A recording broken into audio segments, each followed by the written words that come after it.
السلام عليكم ورحمة الله. السلام عليكم ورحمة الله. سبحان الملك القدوس سبحان الملك القدوس سبحان الملك القدوس.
بسم الله الرحمن الرحيم. الحمد لله رب العالمين والصلاة والسلام على نبينا محمد وعلى آله وصحبه أجمعين. أما بعد. In the fifth juz, Allah subhanahu wa ta'ala, He mentions a lot of rulings. Generally, the first 10 ajza of the Quran contain more fiqhi rulings regarding halal and haram, especially Surah Al-Baqarah and Ali Imran and Surah An-Nisa. Hence, in the Islamic University of Medina, in the Faculty of Sharia, where they study fiqh and these rulings, they don't do tafsir of the whole Quran, but they do tafsir of these surahs, because these surahs pertain to the fiqh rulings. One of the rulings in there, Allah subhanahu wa ta'ala, He says, إِنَّ اللَّهَ لَا يَغْفِرُ أَن يُشْرَكَ بِهِ وَيَغْفِرُ مَا دُونَ ذَلِكَ لِمَن يَشَاءُ. Allah subhanahu wa ta'ala, He does not forgive the person who commits shirk with Him, and He forgives everything else. Before explaining, this ayah more, we need to understand what is shirk. We hear this word a lot. What is shirk? If you were to ask somebody what is shirk, a lot of the time they'll give you a definition, associating partners with Allah. But if you ask them, what does that actually mean? They won't be able to give you an answer. Shirk is the opposite of something we call tawheed. And tawheed, let's explain that first, and then you'll understand. If you understand what tawheed is, you'll understand what shirk is. As Al-Mutanabbi says, وَبِضِدِّهَا تَتَبَيَّنُ الْأَشْيَاء. When you mention the opposites, then the things becomes clear. I remember once, in my first couple of months in Medina, I came across the word ijlis. I didn't know what ijlis meant. So I said to my teacher, Sheikh, ma ma'na ijlis? What does ijlis mean? He looked at me, he said, qum. So I understood from this, I stand up. So I stood up. Then he said, ijlis. I understood, sit down. He goes, khalas, this is qum, this is ijlis. So when you mention the opposites, you realize, you understand the concepts a lot better. So tawheed, very, very simple, without making it long. Very simple but precise definition is to single out Allah in everything which is exclusive to Him. That's it. To single out in Allah in everything which is exclusive to Him. Anything which is only belonging to Allah, then we affirm that only to Allah, we don't give it to anybody else. So when you pray salah, salah is only for Allah.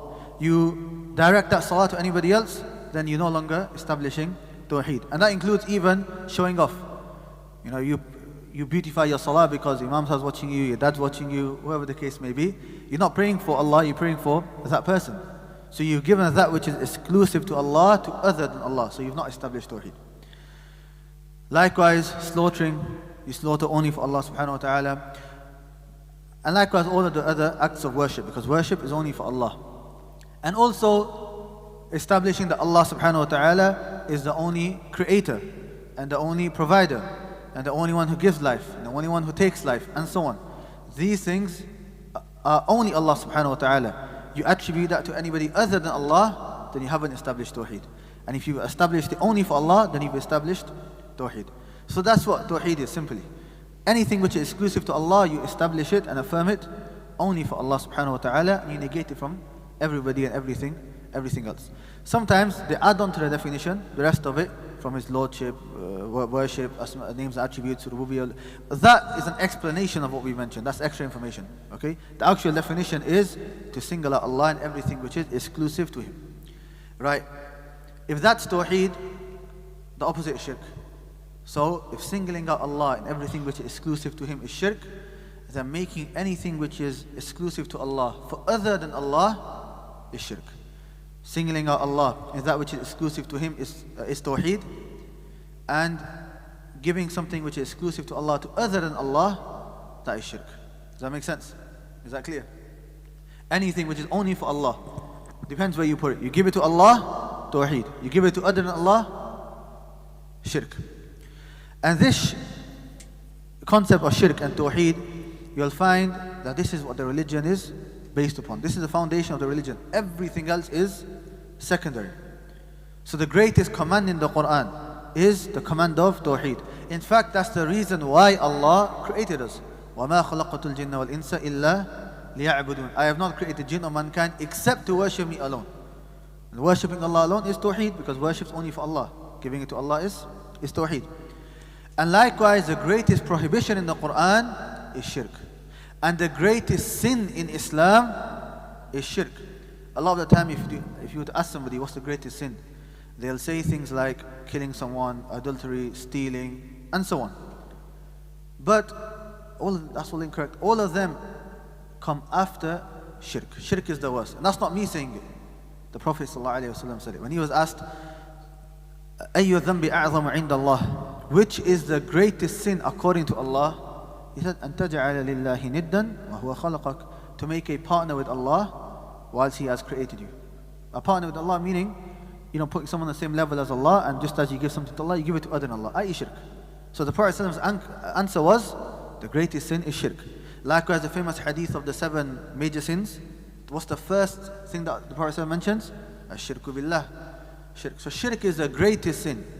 And that's for a number of reasons. Firstly, every other sin is a sin and a crime against the creation.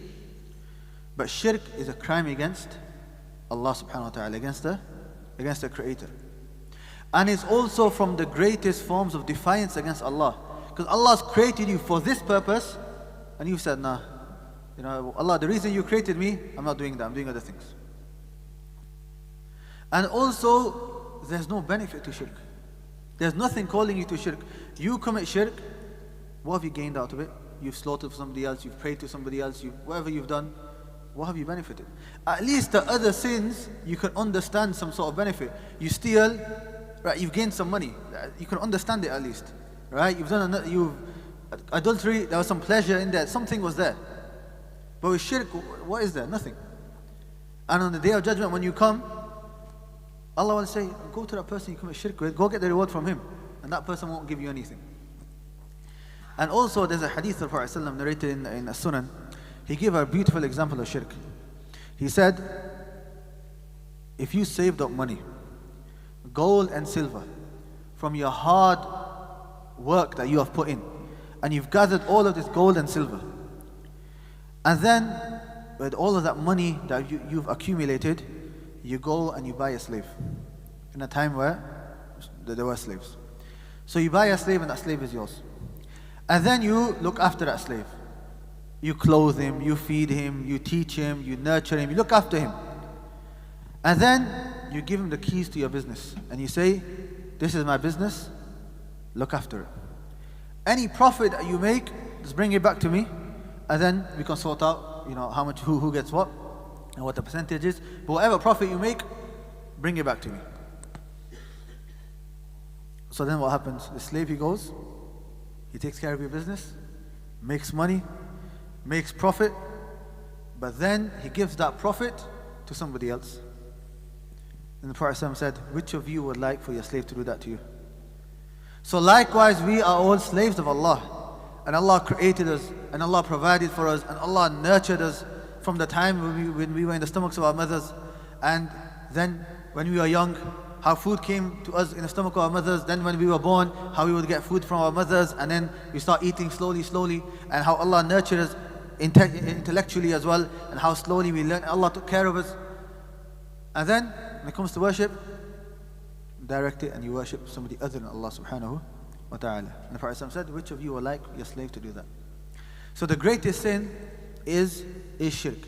Hence if a person commits shirk, especially major shirk, then he's not considered a Muslim. And every single good deed that he has done will be nullified and he will be in the hellfire forever. And that's why in the next page, Allah subhanahu wa ta'ala says, إِنَّ الَّذِينَ كَفَرُوا بِآيَاتِنَا سَوْفَ نُصْلِيهِمْ نَارًا. Those that disbelieve in our signs, we will throw them into the hellfire. كُلَّمَا نَضِجَتْ جُلُودُهُمْ بَدَّلْنَاهُمْ جُلُودًا غَيْرَهَا. Every time their skin burns, and it burns to such an extent, if your skin burns, after a while, the person doesn't feel any pain. Allah says, when that happens, بَدَّلْنَاهُمْ جُلُودًا غَيْرَهَا. We give them new skin. Why? لِيَذُوقُوا الْعَذَابِ. So that they can taste the punishment. So that they can taste the punishment, and over and over and over and over again, they'll be punished in the hellfire. This is what the outcome is for those that commit shirk with Allah subhanahu wa ta'ala. And then the next ayah, وَالَّذِينَ آمَنُوا وَعَمِلُوا الصَّالِحَاتِ. And those that believe in Allah and do righteous deeds, those that affirm Tawheed, what's the reward? سَنُدْخِلُهُمْ جَنَّاتٍ تَجْرِي مِنْ تَحْتِهَا الْأَنْهَارُ خَالِدِينَ فِيهَا أَبَدًا. We will enter them into gardens where rivers are flowing beneath them, and they will remain in there forever. Enter them into paradise, and they'll gain all of the bliss and all of the rewards which are awaiting them in paradise. So we ask Allah subhanahu wa ta'ala to make us from the people of Tawheed, and we ask Allah subhanahu wa ta'ala to grant us paradise and all of the rewards that come with it. And we ask Allah subhanahu wa ta'ala to save us from shirk and to shield us from the torment of the hellfire. Subhanakallahumma wa bihamdika ashhadu an la ilaha illa anta astaghfiruka wa atubu ilayk.